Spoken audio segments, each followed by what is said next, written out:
Our second speaker is Dr. Yuri. Sorry.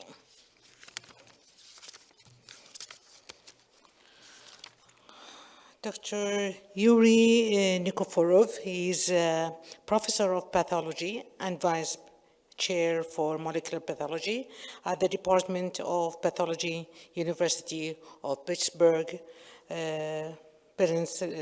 Pennsylvania, USA. And Dr.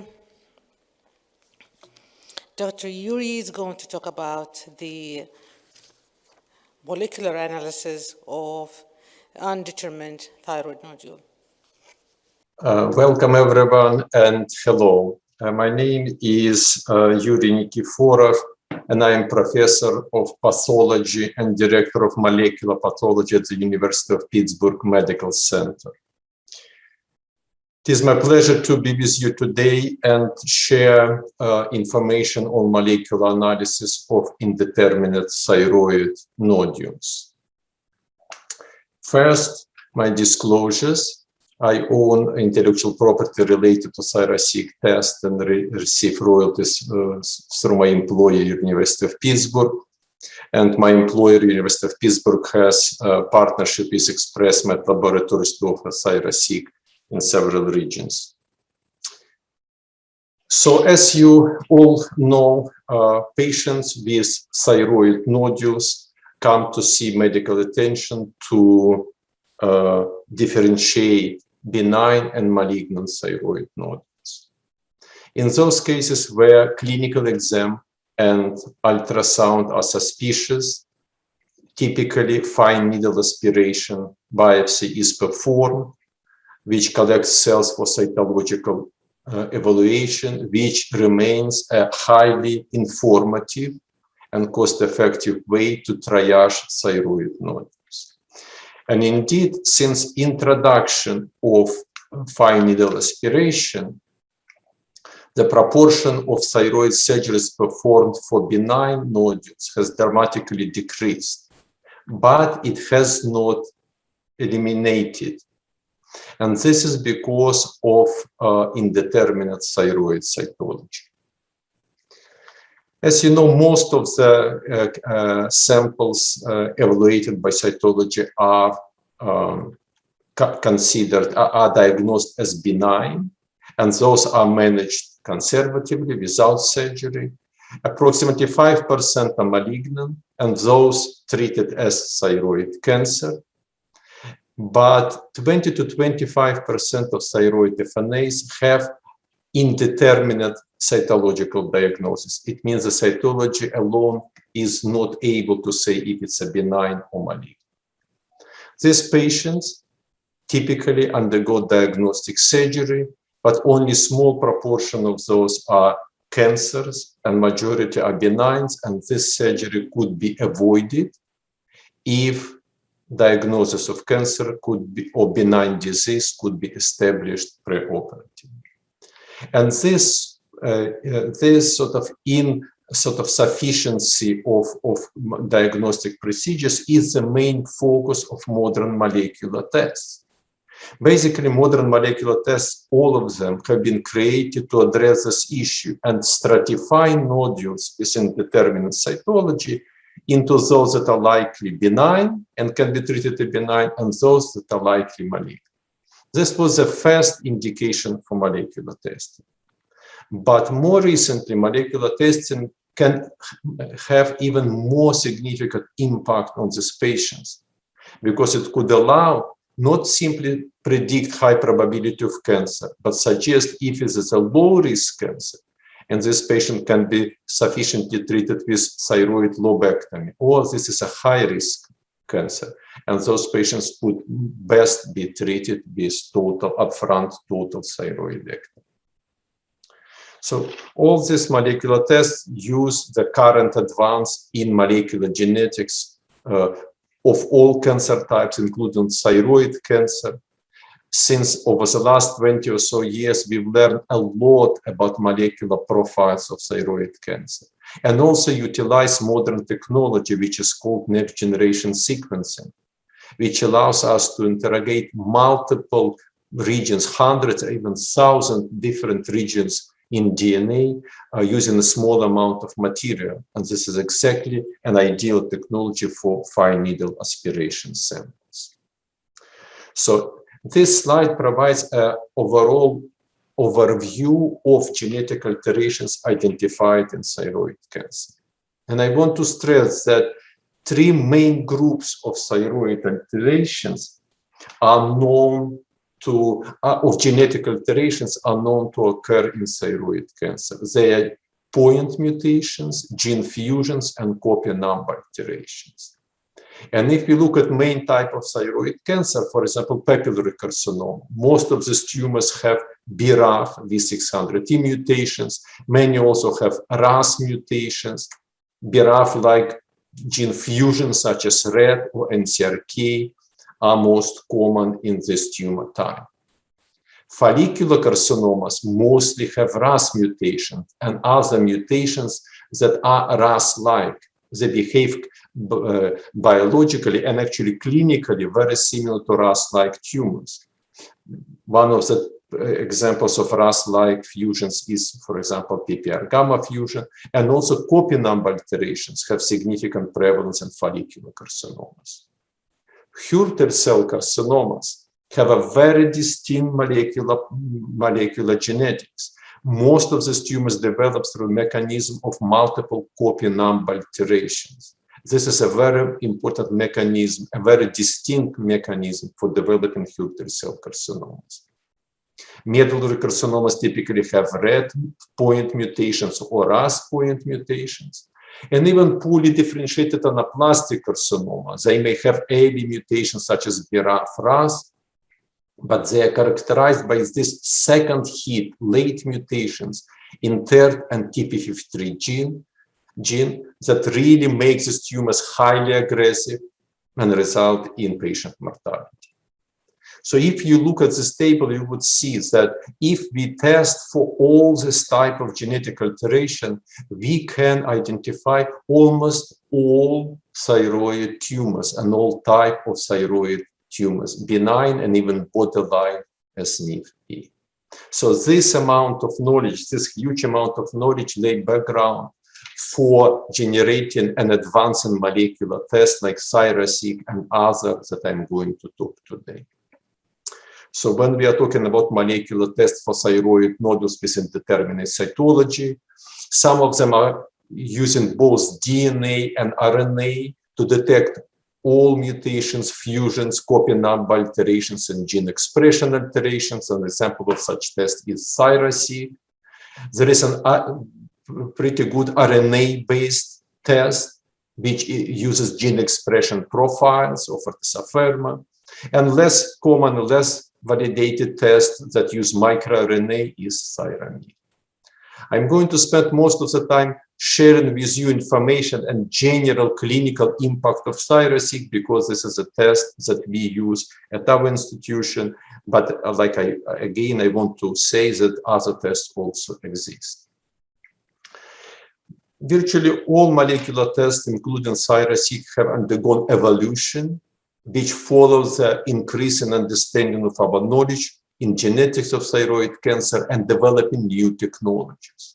This test started many years ago as only 7-gene panel before NGS was introduced. Then with next generation sequencing migrated to 15-gene, 56 genes. And now for the last 4 years, we use this mature version, which is called ThyroSeq version 3 Genomic Classifier. So what is this test and why it is important for us to understand how such tests work? So this is a next generation sequencing test for DNA and RNA that starts with determining FNA cellular composition. So modern molecular tests can easily detect if nodule is composed of thyroid follicular cells, or this is a parathyroid, for example, nodule, or it's medullary carcinoma, or it's even metastatic lesion. And then it progressed through analysis of 112 genes for ThyroSeq for point mutations, gene fusions, copy number alterations, gene expression alterations.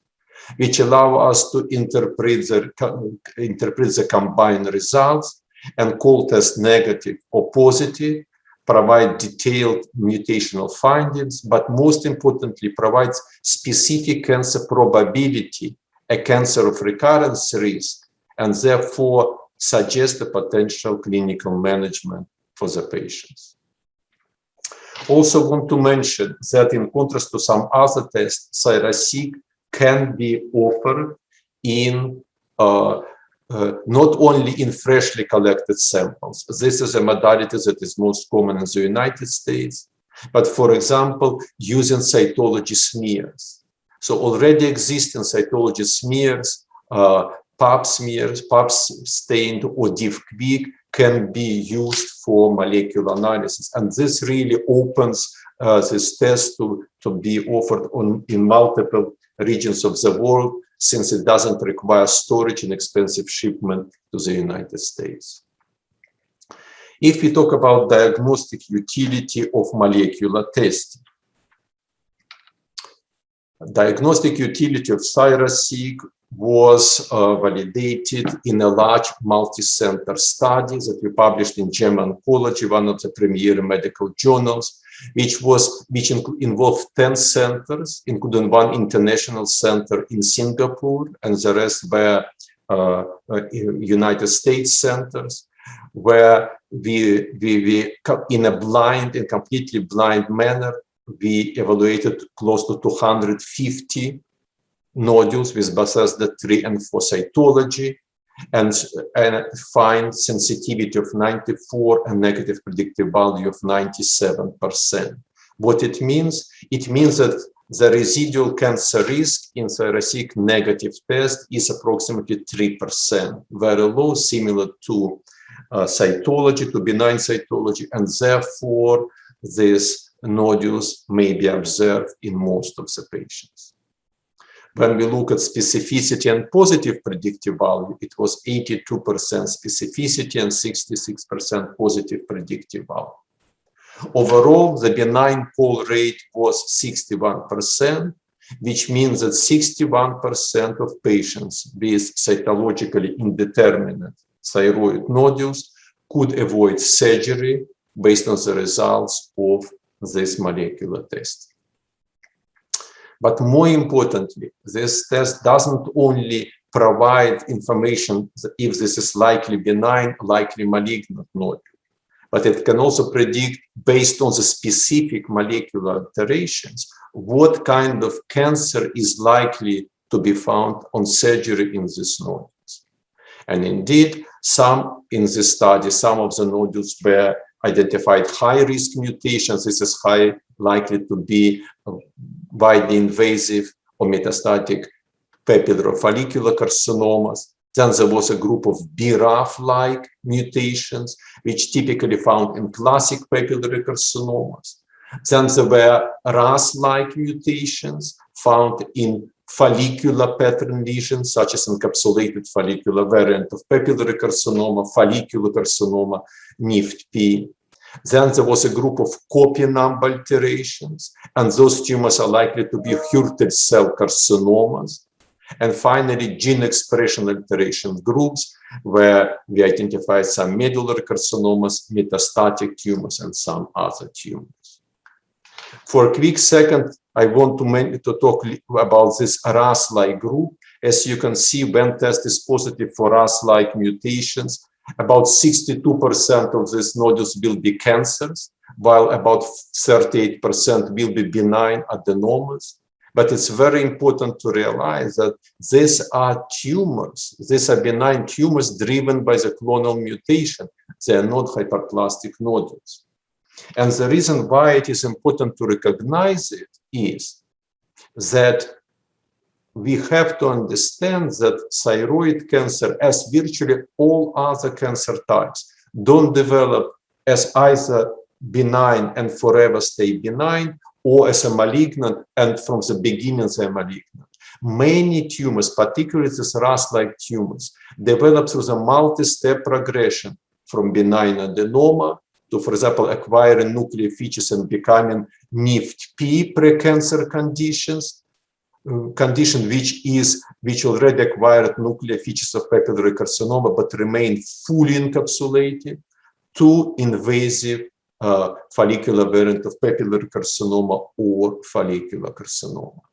So a number of the nodules which detected by molecular analysis like ThyroSeq as positive and which come as benign on after resection are actually pre-cancer lesions that probably should be removed to prevent their progression to a full-blown cancer.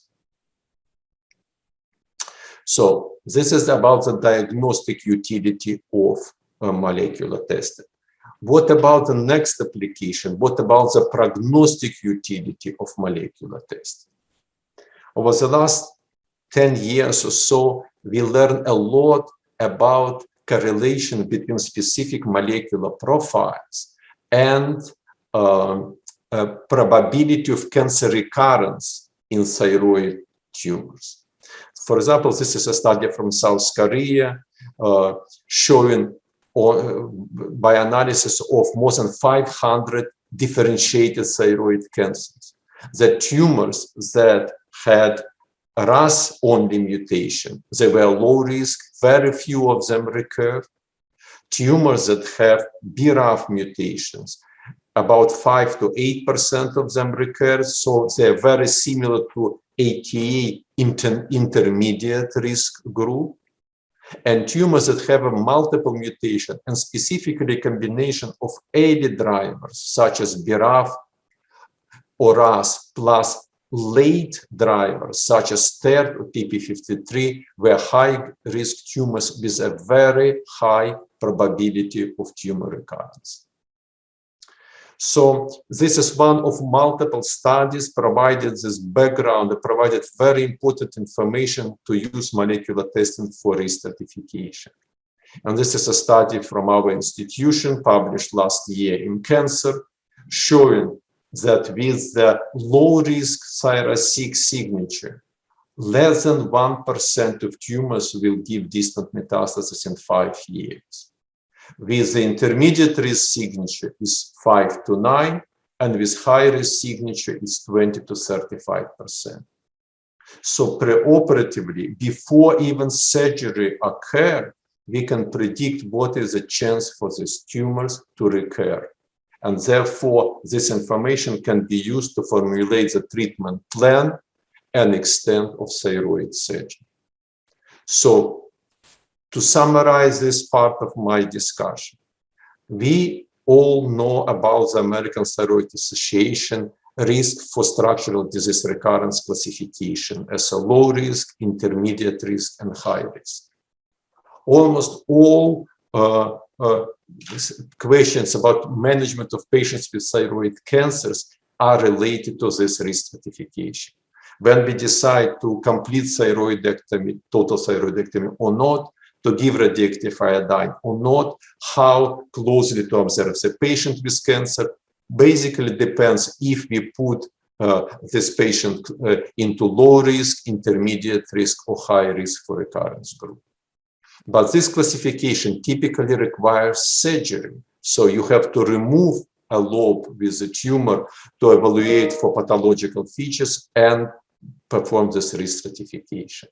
However, now, with molecular risk stratification, which provides very similar probabilities of recurrence, we can provide such risk stratification preoperatively. Again, this is the second application of molecular testing for thyroid nodules with indeterminate cytology. So then one can say, look, we have a very good ultrasound that can predict sort of how likely this tumor is cancer. We have nodule size. We can have other imaging technique. Do we really need molecular testing? Maybe we can manage patients with indeterminate thyroid nodules based on ultrasound characteristic and nodule size. And the question is, not in all cases. Ultrasound and clinical exam is absolutely critical and important part of patient's workup, but additional additional diagnostic modalities would improve significantly our management of patients with indeterminate thyroid nodules. As an example, this is a 50-year-old female with very small 0.9 cm thyroid nodule, which present on endocrine surgery clinic with enlargement from 6 to 9 millimeter in a short period of time. Also, nodule has been there for a long time, and ultrasound was performed. As you can see, I mean, this seems like an encapsulated nodule, but not really an overtly worrisome ultrasound. But cytology was performed and reported as follicular neoplasm or lesion, Bethesda 4. Because of indeterminate cytology, molecular testing was performed, and this is the ThyroSeq report in this test, which showed positive test result with very high probability of cancer and recommendation for surgical excision. Interpretation part of the report provided more detailed information. Indeed, we identify mutation in RAS. This is an early event. TERT and PIK3CA genes. These are late alterations associated with highly unfavorable prognosis for the patient. And then the interpretation further stated that this molecular profile confers a very high probability of cancer and increased likelihood of cancer with high risk for recurrence and with tumor dedifferentiation. Because of the molecular signature of aggressive cancer, total thyroidectomy can be recommended. And then the report contained all detailed information about the mutations found. So in this case, despite the molecular report predicting very high risk cancer, the nodule was so small that surgeon decided still to go with lobectomy. Lobectomy was performed. On lobectomy, there was a 1 cm follicular thyroid carcinoma, minimally invasive, but already with progression to poorly differentiated thyroid carcinoma. Obviously, that patient had to undergo completion of thyroidectomy and radioactive iodide treatment, but this case demonstrates and highlights why it is really important for us to understand better and better stratify nodules with indeterminate cytology. Speaking about two main tests that are used in the United States, ThyroSeq and Afirma, how their performance is compared. I just mentioned this independent validation test comparison study that was performed at UCLA. Study involved 370 patients with Bethesda 3 nodules that were sent 1 month to Afirma, 1 month to ThyroSeq, then again Afirma, and then ThyroSeq. So this is the only study that basically side by side compares the performance of this molecular test. What they found? They found that diagnostic performance of both tests was high and not statistically different. However, lower proportion of samples were inadequate for ThyroSeq testing. It's 4% versus 9%. It was a higher benign call rate for ThyroSeq, 60% versus 53%. Benign call rate determined how many patients were called benign and can avoid diagnostic surgery. And then importantly, the author mentions that reported ThyroSeq had enhanced use to diagnose and prognosticate thyroid cancer based on specific molecular alterations detected. So they concluded that in light of these findings, the choice of molecular test may hinge on factors other than diagnostic performance, such as cost, processing time, sample inadequacy rate, and information regarding specific mutations that may guide future patient management.